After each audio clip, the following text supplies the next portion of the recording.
Welcome back. In this lecture you will learn about the parameters of sound indoors. Sound is a wave motion from a sound-producing object or a subject. Each sound wave is characterized by its wavelength and the frequency of the disturbance that is created. The wavelength is the distance between identical phases of the propagating disturbance. The frequency is inversely proportional to the propagating time of the disturbance. The distinction between loud and soft sounds is caused by the differences in magnitude of the pressure changes involved in sound wave propagations.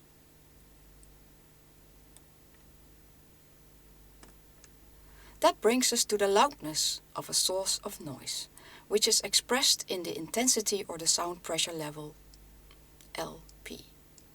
The unit of this quantity is the bell, but in practice it is common to use a unit 10 times smaller, the decibel. Sound is equal to a number of decibels above the minimum audible and is given by the equation presented here. From this equation you can see that the minimum level is 0 decibel and the maximum hearing level is 140 decibel, which at the same time is the pain limit. At that level, the vibrations of the eardrum and the ossicles can start hurting and cause ruptures. Then the pitch of a sound, whether the sound is low or high, defined as the number of times per second the disturbance at any point transmitting the wave is repeated, and this is expressed in frequency with the unit hertz. In general, people feel annoyed with low-pitch sounds, that is between 20 and 125 Hz, while the ear is most sensitive for higher pitches, between 3000 and 5000 Hz. The range of frequencies that can be perceived by the human ear, that is between 20 and 20,000 Hz, can be divided in so-called isophones. An isophone presents the doubling of the frequency.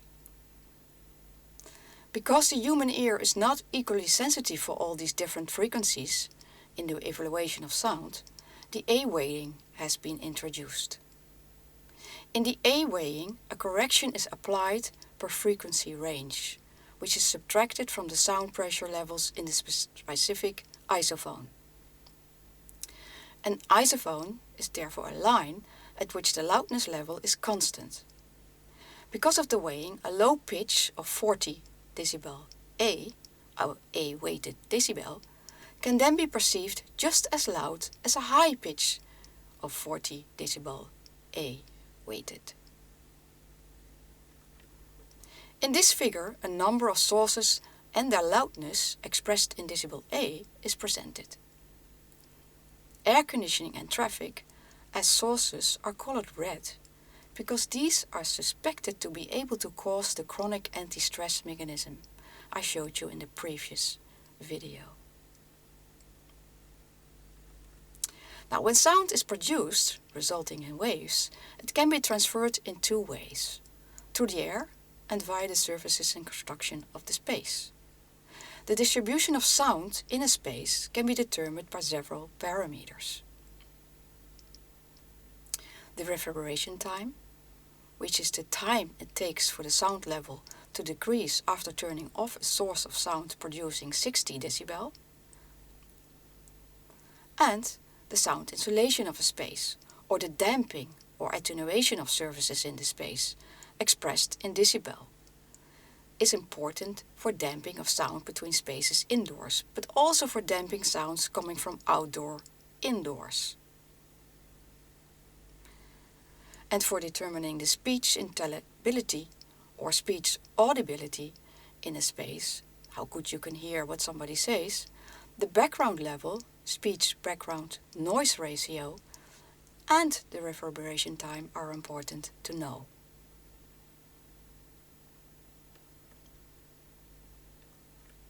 So what can you do to control sound?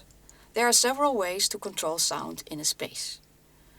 You can, for example, increase the absorption surface area of the space by applying porous materials, such as curtains, carpet, or you can include perforated panels, for example.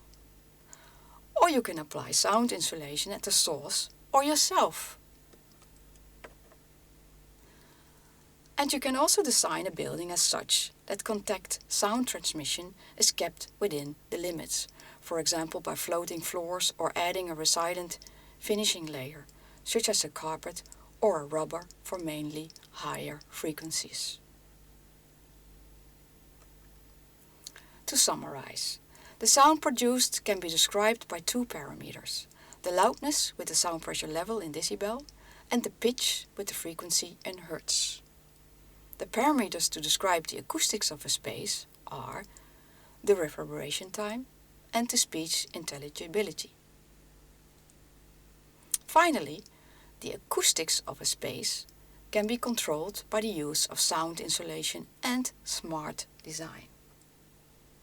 Thank you for watching.